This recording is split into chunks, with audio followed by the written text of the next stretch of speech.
New York Mets give multiple updates with the trade deadline quickly approaching as some of our young infielders could be on the move, which many Met fans don't want, especially in the deals they're rumored to be a part of. Luis Angel Acuna, Mark Vientos, Brett Beatty, and Ronnie Mauricio. We're going to talk all that in addition to some important and key team notes and individual player notes with the Red Hot Mets. So stay tuned only here on Mets Digest for all of that. I'm your host today, Mike Duda. We'll talk it all, but first we got to talk about some subscribers, and that being the fact that 69.2% of you that watch these videos aren't one. So please do me a favor, do us a favor here at Mets Digest, and hit that free subscribe button.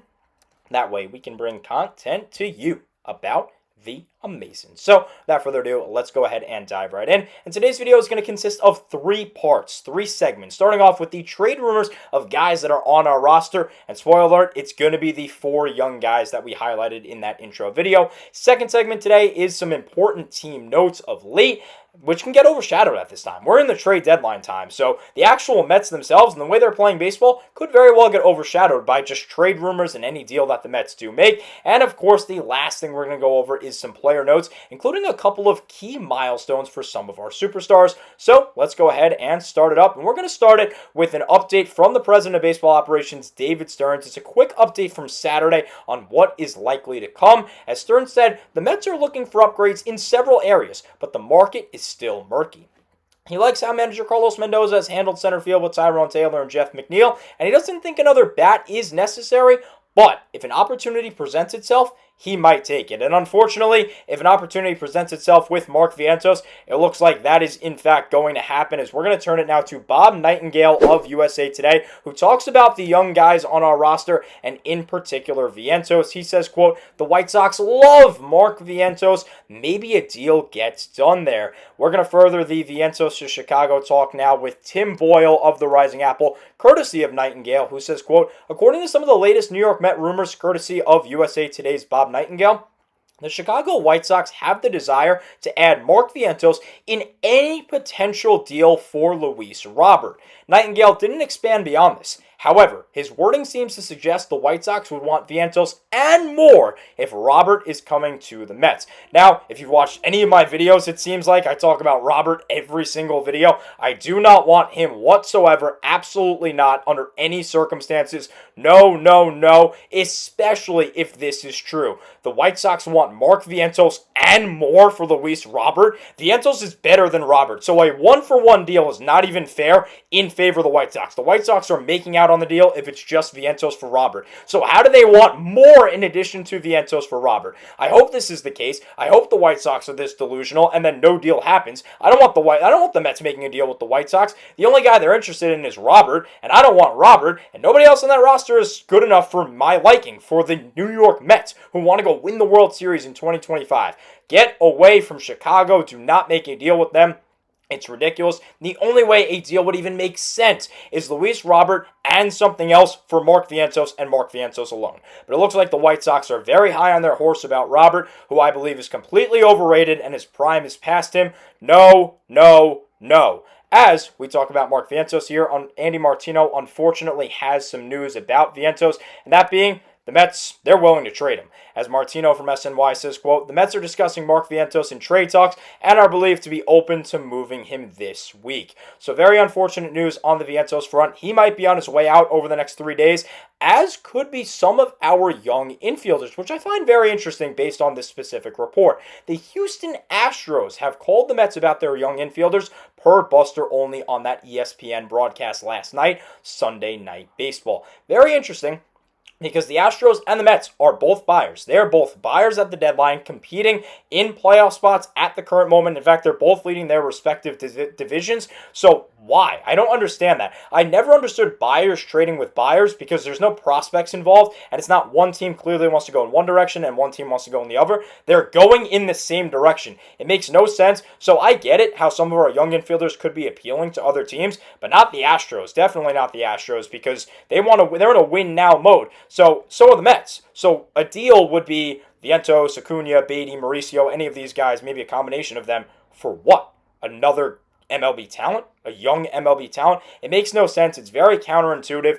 But with that, let's go and turn it over to some team notes, as that's all the updates we have on the trade front. It has been very, very heavy, as sometimes these team notes, how the Mets are actually playing, can get overlooked by all these trade rumors and, of course, all the buzz at the deadline. So let's talk base running. I know Adam's done a video on this, but here's my man, first base coach Antoine Richardson. He is awesome. The Mets have now stolen 26 consecutive bases, tied for the least amount of caught stealings with Detroit, but they have 40, yes, 40 more steals than Detroit. They are 85 for 95 as a team. That is good for an 89.5% success steal rate on the base pass.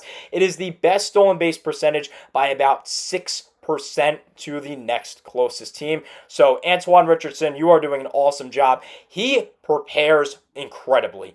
Every single series, he spends 8+ hours looking at any other pitcher that could be pitching in that series against the Mets to try and get any tips and tricks he can to do this, to go talk to his guys and be like, hey, look for XYZ in his delivery and time him up properly. And that's when you see that Juan Soto walking lead steal. There's a reason why Soto has the most stolen bases in a single season, and it's only the month of July. We're not even in August yet. It's because of Antoine Richardson and all of his studying and all of the tips and tricks he gives his guys. So huge shout out to Richardson. Awesome job on the base paths from the New York Mets.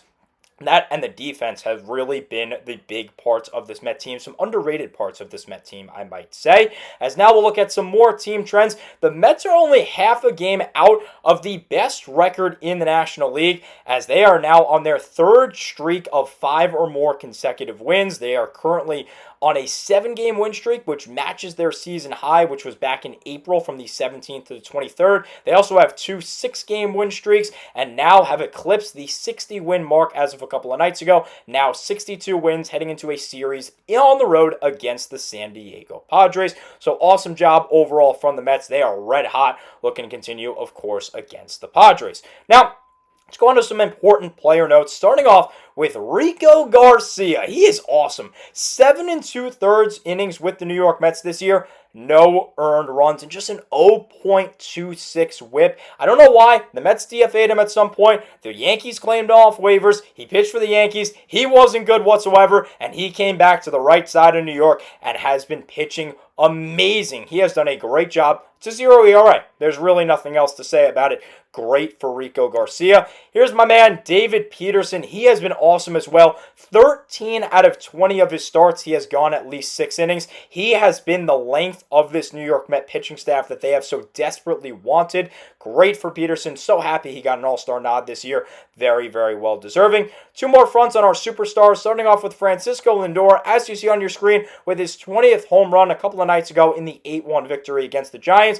Now Lindor has 8 out of his 11 career seasons with 20+ home runs. Good for Francisco, our shortstop. And Juan Soto, as you see on your screen now, 5 consecutive seasons of 25+ home runs. In fact, if it wasn't for COVID shortening the 2020 season to just 60 games, you would expect him to have 20+ home runs in every single season of his 8-year career. He had 13 home runs in just 47 games played. There was a possibility if he played all 60 games that year that he would actually have 20 home runs in a shortened season. He has been absolutely incredible. Hall of Fame career for sure. So good for Soto, good for Lindor, good for these other guys that are hitting milestones.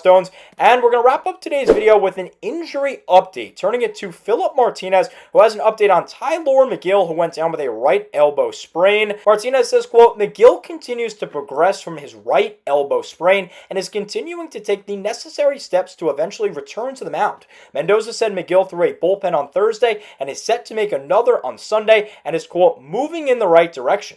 The Mets transferred McGill to the 60-day injured list on July 8th, but the team could use the big right-hander as they get deeper into the second half of the season. This year, McGill is 5-5 with a 3.95 ERA and 1.36 WHIP in 68 1/3 innings pitched over 14 games. So those are all the important updates that we had to go over, team-wise, individual-wise, and of course some trade rumor updates. Way more to come. Bunch of rumors to talk about. We're going to talk about them only here on Mets Digest. Stay tuned. Any breaking news, we got you covered, myself and Adam. Busy couple of days as the trade deadline is now less than 3 days away. This is your one spot for everything trade rumor news, everything New York Met news. Unfortunately, that's all the time I have for you in today's video. Thank you so much as always for watching. Don't forget to drop a comment. Let me know what you think. And let's go Mets.